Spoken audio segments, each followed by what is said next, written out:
Olá pessoal, eu sou o professor Wesley, faço parte do projeto Arandu e hoje teremos mais uma aula do nosso curso. Falaremos sobre fundamentos de desenho técnico e modelagem.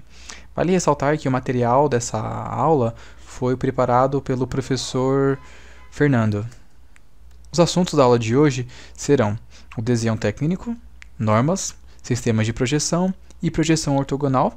E por fim falaremos sobre o FreeCAD. Vale ressaltar que esses três tópicos conceituais serão abordados nessa aula. E o último tópico, o FreeCAD, iremos falar no próximo vídeo. Bom, antes de falarmos sobre o desenho técnico em si, vamos ver um pouco sobre a história desse tipo de representação. E essa comunicação gráfica, ela remonta aí a mais de 12 mil anos antes de Cristo. Aqui nós temos um exemplo, que é o desenho primitivo. Nas cavernas ficaram gravados, por meio de desenhos, os hábitos e experiências dos primitivos, os homens das cavernas, que usavam as pinturas rupestres como forma de se expressar e comunicar antes mesmo de que se consolidasse uma linguagem verbal. Nós temos também a comunicação usando desenhos, né? Ela precede a comunicação usando a escrita. A escrita antiga, ela faz uso de desenho. É o caso dos hieróglifos, que os hieróglifos é como foram chamados cada um dos caracteres usados como escrita no Egito Antigo. E aqui nós temos um outro tipo de desenho, um desenho artístico, que representa a arte moderna, né? Essa obra chama Abaporu, que é uma pintura da Tarsila do Amaral, que foi esse quadro aqui, ele foi uma das principais obras do movimento modernista no Brasil. Nós temos aqui um outro tipo de desenho, que é a perspectiva exata. Nós temos um cômodo. Aqui um observador ele faz esse desenho utilizando aí uma perspectiva mais exata das coisas que tem nesse cômodo. E por fim, e mais importante para a gente, nós temos o desenho técnico, que nesse caso é como se fosse aqui um eixo, ele está representado em vista, em perspectiva e nas vistas aqui, né? E aqui tem um desenho de corte dele e a gente vai ver um pouco desses conceitos agora. Bom, e o que é o desenho técnico em si? Ele é o desenho em que se caracteriza por apresentar todas as características de um determinado objeto. Isso é utilizado, por exemplo, na arquitetura, projeto de edifícios, carros, peças, motores, inclusive também na aplicação médica. Um exemplo é a prótese biomecânica. Ela inicialmente é desenhada e a posteriori ela é impressa numa impressora 3D. E o desenho técnico, ele é um ramo especializado do desenho e é caracterizado pela sua normalização. Aqui nós temos uma diferença entre, no caso, um desenho técnico e um desenho artístico. E a gente vê que é realmente muito diferente, apesar de ambos serem desenhos. Aqui nós vemos várias características, por exemplo, linhas retas, linhas pontilhadas, linhas contínuas, números e várias outras descrições que são bastante presentes nos desenhos técnicos. Aqui nós temos também uma outra representação do que seria um desenho artístico, nesse caso uma peça, e o que seria um desenho técnico dessa mesma peça. Vejam que aqui nós temos medidas, né, as linhas de cotas com os valores, nós temos aqui como se fosse um eixo, né, que ele mostra o centro do furo, e algumas outras informações, assim como diferentes espessuras de linhas de cotas, linhas contínuas, mais grossas e várias outras características. Nós temos duas formas básicas de representar em um desenho técnico. Uma é chamada de vista em perspectiva, que nós temos uma visão tridimensional de uma peça, e nós temos também as vistas múltiplas, onde nós conseguimos representar como se fossem faces dessa mesma peça. A gente vai dar uma olhada com um pouco mais de aprofundamento. No caso aqui a vista frontal, a lateral aqui e a superior, que a gente vai ver um pouco mais à frente. Bom, normas para desenho. Com o objetivo de transformar o desenho técnico em uma linguagem gráfica e padronizá-lo, surgiram normas internacionais usadas no mundo todo. elas são uma espécie de guia que facilita a compreensão de desenhos e projetos de pessoas de nacionalidades diferentes, simplifica processos de produção e unifica as características de um objeto, permitindo a substituição por outro. Isso aqui é bastante importante porque, como nós temos, né, diferentes tipos de pessoas, diferentes tipos de nacionalidades e culturas, essas normas elas tendem a padronizar para que todo mundo fale basicamente a mesma língua. E cada país elabora suas normas. E no Brasil elas são editadas e aprovadas pela ABNT, que é a Associação Brasileira de Normas Técnicas, que foi criada em 1940. Aqui nós temos alguns exemplos de normas. Por exemplo, a NBR 8196, que fala sobre escalas. Nós temos aqui outra, que é a 10.067, que fala sobre princípios gerais de representação. E tem vários outros tipos de normas sobre o desenho. É importante que a gente conheça todas elas para fazer um desenho padronizado. Nós temos aqui um exemplo, que é a NBR 8402, que ela fala sobre as letras que são utilizadas nos desenhos técnicos. Isso é muito importante, porque cada pessoa tem uma letra. Uns escreve grande, outros pequenos, outros escreve letra de mão, letra de forma, outros escrevem garrancho, bastante feio, né? E outros escrevem umas letras mais bonitinhas. E aqui nós temos um padrão, né? Um padrão que deve sempre ser seguido. Nesse caso são letras maiúsculas, nesse caso são as letras minúsculas. Para quem tiver interesse, esse link vai ficar disponível para vocês aprofundar o conhecimento sobre as normas. Aqui nós temos um exemplo de aplicação. No caso, um desenho técnico. Nós temos aqui vários tipos de linhas, linhas mais grossas, linhas mais finas, linhas tracejadas com ponto, nós temos linhas tracejadas sem pontos, nós temos essas setas e esse tipo de linha. Nós temos vários tipos de informações aqui nesse desenho. Então isso, por exemplo, é um desenho técnico. Temos também essas rachuras aqui que mostra uma seção de corte de uma peça.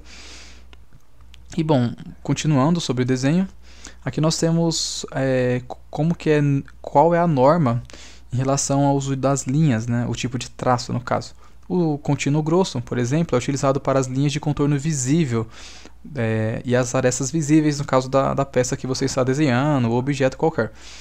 A linha contínua fina é utilizado para arestas fictícias, linhas de cota, né, as linhas de cota são utilizadas para colocar as dimensões.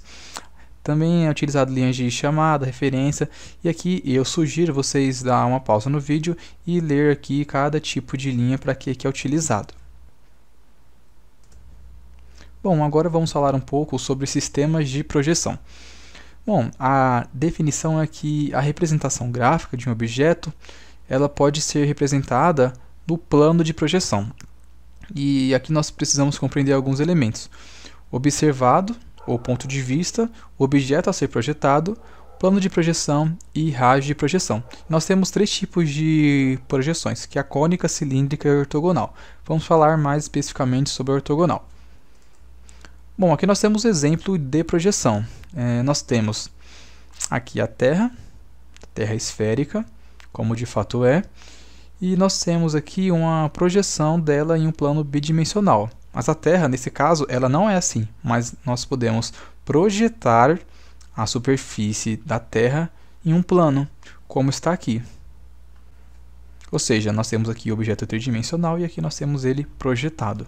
Um outro exemplo de projeção, aquelas que sempre tem nos shoppings, em relação aos pisos, né? Cada piso tem mostra esse desenho aqui, que mostra quais são as lojas, banheiros e várias outras informações.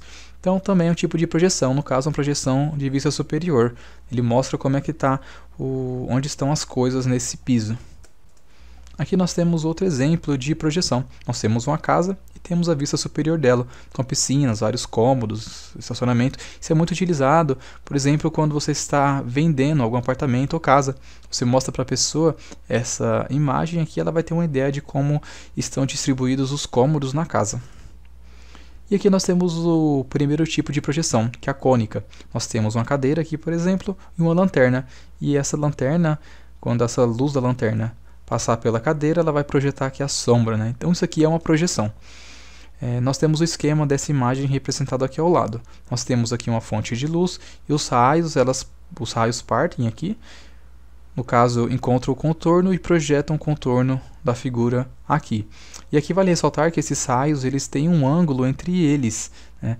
Por isso ele é chamado de projeção cônica, né? Então, temos um ponto focal e eles divergem e formam aqui, né, esse caso, a projeção. E aqui vale ressaltar também que essa peça aqui, né, a projeção dela é maior. E aqui também, né? Temos a cadeira e a projeção da cadeira é maior. E agora a gente vai para a projeção que nos interessa, que é a projeção ortogonal. Do grego, né, orto quer dizer reto, gonal é o caso o ângulo, né? Então ângulo reto. E bom, nós temos também a projeção cilíndrica ortogonal, que no caso o observador muito distante do plano de projeção, né? Ele fica bem distante do plano de projeção. Mas agora voltando aqui à projeção ortogonal, nós temos aqui um exemplo. Temos um objeto tridimensional e nós temos aqui em vermelho os raios que eles chegam, né, como se fosse uma luz bem distante. Como essas luzes estão bem distantes, esses raios eles chegam praticamente paralelos, como estão representados aqui. Ó. Chegam um do lado do outro, diferentemente desse caso, que tem um ângulo entre os raios. Nesse caso, os raios chegam paralelos, então ele consegue manter a mesma proporção na projeção. Então aqui nós temos esse objeto, aqui a face, e ela está sendo projetada nesse plano de projeção. Bom, e aqui nós temos os elementos de uma projeção. Nós temos o plano, que é esse daqui, os raios, que são esses vermelhos, e o objeto em si, que é esse segundo aqui. Bom, agora nós temos aqui a projeção ortogonal, um exemplo das vistas que se pode ter nesse tipo de projeção. Nós temos a vista frontal, que é como se o observador estivesse aqui, ele vai ver essa projeção. Agora eu tenho uma vista aqui A2, que é a superior, que é como se o observador estivesse aqui em cima, olhando para baixo. E ele vai ver esta vista aqui, que é a superior. E se eu colocar esse observador aqui, ele vai olhar nessa direção, ele vai encontrar essa superfície que está projetada aqui. Então, novamente, um desenho tridimensional e as vistas que estão sendo projetadas. E quando a gente fala de projeção ortogonal, para desenho técnico, nós fazemos o rebatimento dos planos, que é basicamente você pegar essas vistas aqui e representar ela nessa forma. Para isso, então, novamente nós temos uma peça tridimensional. Eu tenho um observador aqui que vai ter essa projeção, essa outra projeção aqui, por esse observador, e aqui a superior, nesse caso aqui, nesse plano de baixo. Então, se eu pegar esse plano aqui, abrir ele e jogar para baixo, e esse outro aqui abrir para esse lado, nós vamos ficar com essa figura. Como está representado aqui, ó. Temos esse plano que está representado aqui, você desce ele, né, vai formar essa daqui. Nós temos esse outro plano aqui. Você abrir para esse lado, nós vamos ter essa vista. Então ficamos com isso daqui, que é o rebatimento dos planos. Nós temos aqui um outro exemplo. Temos essa figura, temos a vista frontal, que isso aqui é como se fosse um L deitado. Nós temos a vista superior e nós temos também a vista lateral. E quando faz o rebatimento dos planos, nós temos aqui as vistas ortográficas, frontal, superior e lateral. E é importante ressaltar que a vista frontal, ela deve, no geral, mostrar os objetos em sua posição de operação ou montagem. Aqui nós temos um carro na sua vista frontal. Ou seja, essa vista aqui, ela mostra o máximo de características possíveis desse objeto, nesse caso o carro. Assim também como nessa imagem, a vista frontal ela mostra qual vai ser o formato principal dessa peça, nesse caso. Sendo que a vista lateral e superior não tem muita informação quanto à vista frontal. Então, no geral, a vista frontal é tida como a vista de referência. Também nós podemos representar essas projeções em outros diedros, né? Aqui nós temos a representação do que seriam esses diedros. Nós temos aqui o primeiro diedro, segundo diedro, terceiro diedro e quarto diedro. A ABNT ela recomenda utilizar a projeção no primeiro diedro, que é esse daqui, como a gente já viu. E só que também tem alguns países, no caso os Estados Unidos e Canadá, que utilizam a vista no terceiro diedro. E como tem essa diferença, é importante ter uma simbologia para falar quando está no primeiro e quando está no terceiro. Que essas duas aqui, primeiro diedro, essa representação, terceiro diedro, essa outra representação. Mas no nosso caso, sempre vai ser a representação no primeiro diedro. Aqui nós temos um outro exemplo que mostra como que funciona essa questão dos diedros. Nós temos aqui uma peça, ela é colocada no primeiro diedro e temos as projeções. Aqui, essa mesma peça colocada no segundo diedro e temos novamente as projeções. Terceiro diedro, que é utilizado nos Estados Unidos e no Canadá, a peça e as projeções. E no quarto diedro, novamente aqui, as projeções. Aqui nós temos um comparativo de como ficariam essas projeções no primeiro e no terceiro diedro. E agora vamos para os diferentes tipos de perspectiva. Nós acabamos de ver que você pode representar um objeto tridimensional em um plano, com as vistas frontal, superior e lateral. Mas muitas vezes é importante que a gente tenha uma vista tridimensional do desenho. Nós temos esses três tipos de representação. Nós temos a perspectiva cônica, que as linhas de projeção elas convergem para o único ponto. Se você pegar essas linhas, se eu continuar aqui com a linha nessa aresta, nessa aresta e nessa outra aresta aqui atrás, que não dá para ver, elas vão convergir para um ponto. Aí é chamado de perspectiva cônica. Nós temos a perspectiva cavaleira, nesse caso na vista frontal, e nesse caso as linhas de projeção elas são oblíquas, tem um ângulo aí de 45 graus, que é essa linha aqui, ó, em relação a esse eixo. E por fim nós temos a perspectiva isométrica, que as dimensões principais ela mantém a mesma medida. Então temos, lembrando que aqui são 3 cubos, e as 3 representações de perspectiva. E nesse caso, se vocês olharem com bastante atenção essas 3, vamos notar que a perspectiva isométrica ela é a representação que mostra o objeto menos deformado. E é por isso que ela é tão importante. Então, dos nossos desenhos técnicos serão utilizada a perspectiva isométrica. Agora vamos falar sobre linhas de contorno visíveis. Nos desenhos em perspectiva, em geral, linhas de contornos invisíveis devem ser omitidas. Aqui no caso tem um desenho da projeção isométrica sem linhas de contorno visível. O que isso quer dizer? Nós temos a peça aqui tridimensional na perspectiva isométrica, só que se vocês perceberem, por exemplo, essa linha aqui, ela continua por baixo do objeto. Então, nesse caso, ela é uma linha invisível. Então, ela não está representada aqui. Da mesma forma, nós temos aqui uma quina. Então, temos uma linha que ela continua aqui. Ó. Então, essas linhas de contorno, elas estão invisíveis. Mas nós podemos representar ela também. E quando se representa, nós temos o tracejado. Então, aqui nós temos essa aresta que não dá para ver no outro desenho. Aqui também essa outra aresta. Nós temos aqui ó, vamos dizer, esse buraco que tem aqui embaixo da peça, Então tem as arestas dele aqui, ó. Então estão representadas em tracejado. Bom, então nós temos aqui essa perspectiva isométrica com as linhas de contorno invisível. E às vezes a peça ela tem uma complexidade razoável que exige que tenha uma representação desses contornos invisíveis. Então, isso depende, Às vezes é importante, às vezes não é importante ter essa representação. Aqui também nós temos que, aí nesse caso é obrigatório, representar as linhas ocultas. Isso nas vistas, nas projeções. Aqui nós temos a peça tridimensional na perspectiva isométrica. A vista frontal não esconde nenhuma aresta, então não tem nenhuma linha tracejada. Por outro lado, quando a gente olha na vista lateral, nós vemos que tem esses 2 degraus aqui, ó, esse degrau e esse degrau. Então, eles formam aqui, ó, tem uma linha tracejada para representar que existe essa aresta que está invisível, Então a gente representa esse contorno invisível com essa linha tracejada. De maneira análoga, na vista superior, nós temos essa aresta que ela não está visível na vista superior, então a gente representa ela aqui. Nesse caso, essa aresta está visível, como está representado aqui. Ó. Então, aqui temos as linhas que está representando cada projeção.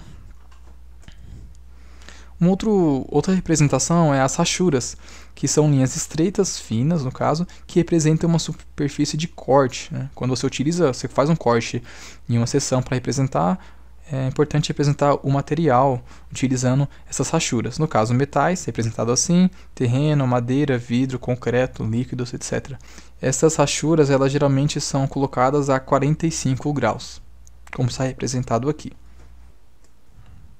Bom, agora eu vou propor um desafio para fazer um desenho técnico em si. Bom, o desafio é o seguinte: desenhe as vistas frontal, superior e lateral, direita, do objeto abaixo, numa folha quadriculada, que se tiver, ou numa folha de sulfite. E as medidas que estão representadas aqui são em milímetros, então você pode utilizar aí a régua, e no caso um esquadro também, se for possível. Bom, e aqui nós temos o nível de acerto para vocês terem uma ideia se estão conseguindo fazer, como é que está o nível aí. Se vocês, aqui nós dividimos em 4 níveis, né? O primeiro nível é acertar a orientação das vistas. Se você acertou, por exemplo, o que é vista frontal, superior, lateral. O segundo nível é acertar as linhas cheias, conseguir fazer os contornos bonitinho. E também tem aqui o terceiro nível, se você acertar as linhas ocultas, que são as linhas que não dá para ver em determinada vista. E o quarto nível de acerto, né? Ou seja, acertar tudo, se você manteve a proporcionalidade das medidas, utilizando aí a régua, por exemplo. Bom, dá uma pausa no vídeo, tenta fazer, que é bastante importante, e em seguida a gente faz a correção. E aí, conseguiram fazer? Então, vamos lá. A resposta é essa. Nós temos aqui a vista frontal, nós temos aqui a vista lateral, nós temos aqui a vista superior. E aqui, né, vale ressaltar novamente que a vista frontal ela é aquela que tem a maior característica dessa peça. Nesse caso, com certeza essa vista daqui, ó. Então essa aqui é a vista frontal do desenho, que tem que consegue descrever a maior característica desse desenho. E aqui vale ressaltar que a vista frontal é essa daqui porque ela é a que consegue mostrar o máximo de características desse desenho, comparado com a vista lateral e com a vista superior. Então, está aqui o desenho. Fica aqui um desafio extra para desenhar as vistas dessa peça. E também a medida está representada em milímetros. Novamente, dá uma pausa no vídeo, tenta fazer e a gente já volta. E aí, fizeram esse desafio extra? Então, vamos para a resposta. Novamente, a vista frontal, essa daqui, que tem a maior quantidade de informações possíveis sobre o desenho. E nós temos novamente as linhas tracejadas aqui, mostrando os contornos invisíveis. Então, dá uma olhada aqui, vê onde que você errou e corrija esse erro. Faça novamente o desenho. Bom, antes da aula de desenho técnico, a gente tinha uma representação bastante simples aí dos desenhos, né? Então, espero que depois dessa aula nós temos aí uma visão mais analítica sobre os tipos de vistas que a gente pode ter de um determinado objeto. Então fica a dica, pega um objeto, coloca ele nas vistas aí, pega um objeto, sei lá, você gira ele e vê quais são as possíveis vistas para ele, qual seria a melhor possível, né? Ou seja, a vista frontal, e tenta representar esse desenho, ver se você consegue ter o máximo de característica possível para esse objeto qualquer, e aí você estará fazendo um desenho técnico. E agora vamos pôr a mão na massa com o FreeCAD. O FreeCAD ele é um modelador CAD paramétrico em 3D, multiplataforma, ou seja, funciona no Windows, no Linux e no Mac. E essa sigla CAD ela quer dizer, no caso em inglês, né, é Computer Aided Design, que traduzindo para o português fica desenho assistido por computador. E essa ferramenta, o FreeCAD, ele é um software livre de código aberto. É voltado diretamente para o uso de engenharia mecânica e design de produto. E principalmente ele é uma alternativa a outros softwares CAD existentes no mercado por ser gratuito. No caso, os softwares CAD no mercado, eles geralmente cobram uma taxa muito cara por suas licenças para o uso. Então o CAD aqui, o FreeCAD, ele pode ser utilizado como uma ferramenta didática, no nosso caso, e também para uma aplicação em engenharia. E principalmente ele é gratuito. Então nesse caso, se você aprender a mexer no FreeCAD, você vai ter muito mais facilidade, caso necessário no futuro, trabalhando em alguma empresa, por exemplo, utilizar o AutoCAD vai ser mais fácil, o SolidWorks, inclusive o CATIA. No caso do FreeCAD, nós iremos mostrar como que funciona na própria interface da ferramenta. Então os slides acabam por aqui e no próximo vídeo iremos abrir a ferramenta e mostrar como é que funciona, desde o processo de instalação dele até o uso propriamente dito. Então, até o próximo vídeo.